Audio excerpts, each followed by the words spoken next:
और BSP supremo Mayawati ने बड़ी कार्रवाई करते हुए अपने भतीजे आकाश आनंद को बीएसपी के नेशनल कोऑर्डिनेटर पद से हटा दिया है।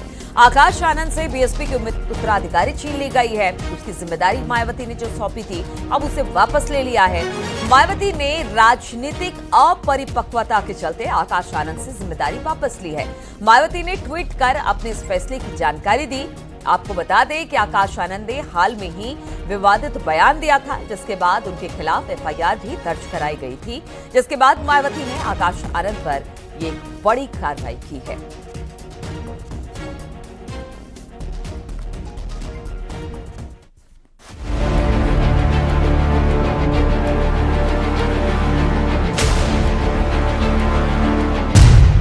चुनाव के बीच मायावती का बड़ा फैसला। आकाश आनंद को नेशनल कोऑर्डिनेटर के पद से हटाया। आकाश आनंद को उत्तराधिकारी बनाने का फैसला भी वापस। लोकसभा चुनाव के बीच बीएसपी अध्यक्ष मायावती ने बड़ा फैसला लिया है। देश में 3 चरण के चुनाव हो चुके हैं और 4 चरणों के चुनाव होने बाकी हैं। लेकिन इस बीच मायावती ने बड़ा फैसला लिया जो कि बेहद चौंकाने वाला है। लोकसभा चुनाव में बीएसपी के लिए चुनाव प्रचार की जिम्मेदारी संभाल रहे आकाश आनंद को बीएसपी अध्यक्ष मायावती ने संयोजक के पद से हटा दिया है और इसके साथ ही आकाश आनंद को उत्तराधिकारी बनाने का फैसला भी वापस ले लिया गया।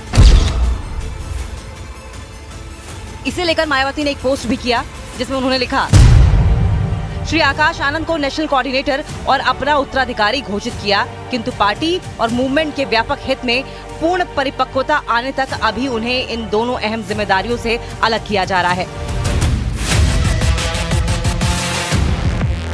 बीएसपी में आकाश आनंद का कद इतना बड़ा था कि खुद मायावती ने उन्हें उत्तराधिकारी बनाने की घोषणा की थी। मायावती ने 10 दिसंबर 2023 को पार्टी के वरिष्ठ नेताओं की बैठक में उन्हें उत्तराधिकारी बनाने का ऐलान किया था, लेकिन इससे पहले से ही वो बीएसपी के कार्यक्रमों में नजर आ रहे थे। लोकसभा चुनाव के बीच बीएसपी का ये फैसला बेहद चौंकाने वाला है और उनके इस फैसले पर बीजेपी की प्रतिक्रिया भी सामने आई है। बीजेपी ने बीएसपी को प्राइवेट लिमिटेड कंपनी तक करार दिया।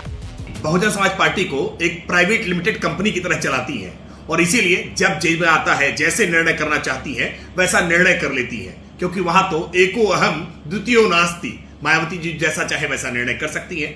आकाश आनंद जिस तरह से गैर जिम्मेदाराना बयान दे रहे थे और भारतीय जनता पार्टी को लेकर के जिस तरह की अपमानजनक टिप्पणी उन्होंने की थी, जनता के बीच में उनका बहुत आक्रोश इसको लेकर के पनपा था और मायावती जी ने इस बात को महसूस किया, इसीलिए आकाश आनंद को तमाम जिम्मेदारियों से मुक्त करने का काम किया है।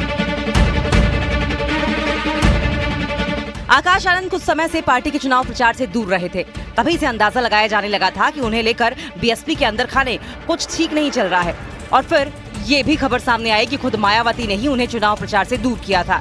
लेकिन अब ये भी साफ है कि आकाश आनंद से ये जिम्मेदारियां हमेशा के लिए वापस नहीं ली गई हैं और आने वाले चुनाव में वोटरों तक पहुंचने के लिए बीएसपी अपने पारंपरिक तौर तरीकों का ही इस्तेमाल करेगी।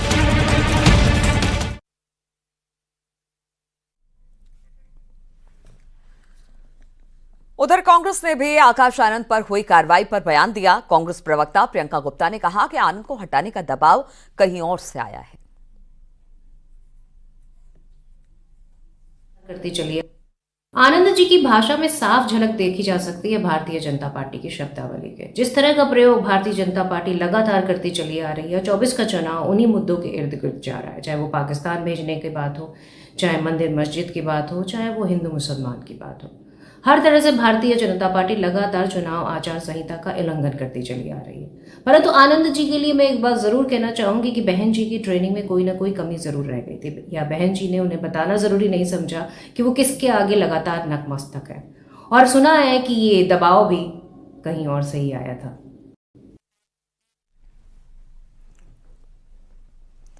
एआईएमआईएम प्रमुख और हैदराबाद से सांसद असदुद्दीन ओवैसी का एक बार फिर से विवादास्पद बयान सामने आया।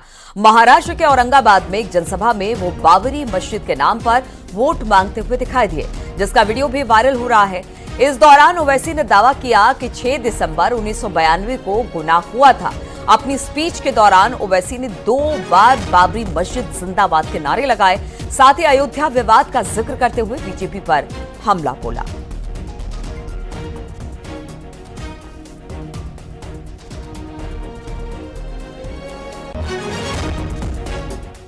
जिंदाबाद बाबरी मस्जिद जिंदाबाद, बाबरी मस्जिद जिंदाबाद, बाबरी मस्जिद जिंदाबाद, बाबरी मस्जिद जिंदाबाद, बाबरी मस्जिद जिंदाबाद, बाबरी मस्जिद जिंदाबाद। अच्छा, खैरे बोलते मस्जिद की बड़ी तारीफ कर रहा खैरे, तो बोल खैरे। मैं पूरी आवाम की तरफ से बोल रहा हूं, 6 दिसंबर तूने गुनाह किया था या नहीं किया था? बोल, बोल खैरे, बोलो उद्धव ठाकरे, बोलो आदित्य ठाकरे, बोलो शरद पवार, बोलो अजीत पवार, बोलो आदि कांग्रेस, बोलो नरेंद्र मोदी। मैं इम्तियाज जलील भारत की पार्लियामेंट में खड़े होकर असदुद्दीन ओवैसी ने कहा था, बाबरी मस्जिद जिंदाबाद। और राम मंदिर पर जारी सियासी संग्राम पर प्रधानमंत्री मोदी ने विपक्ष पर हमला बोला है। प्रधानमंत्री मोदी ने कहा कि बीजेपी को 400 सीटें इसलिए चाहिए ताकि कांग्रेस राम मंदिर पर बाबरी ताला न लगा दे।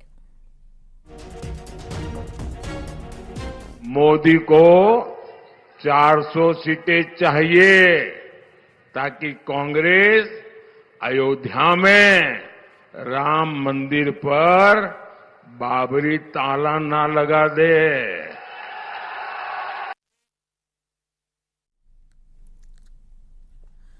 वहीं इससे पहले समाजवादी पार्टी के राष्ट्रीय महासचिव और राज्यसभा सांसद रामगोपाल यादव ने राम मंदिर को लेकर विवादित टिप्पणी दी, बयान किया। रामगोपाल यादव ने न सिर्फ राम मंदिर को बेकार बताया बल्कि उन्हें राम भक्तों का अपमान भी किया।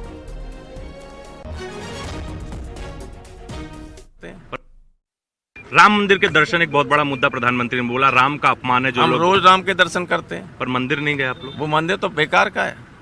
बेकार का है? और क्या, मंदिर ऐसे बनाए जाते हैं? मंदिर ऐसे नहीं बनते। पुराने मंदिर देख लीजिए कैसे बनते, दक्षिण से लेकर उत्तर तक। ये मंदिर तो आपने करोड़ों राम भक्त की इच्छाओं के बाद बनाया वो राम मंदिर।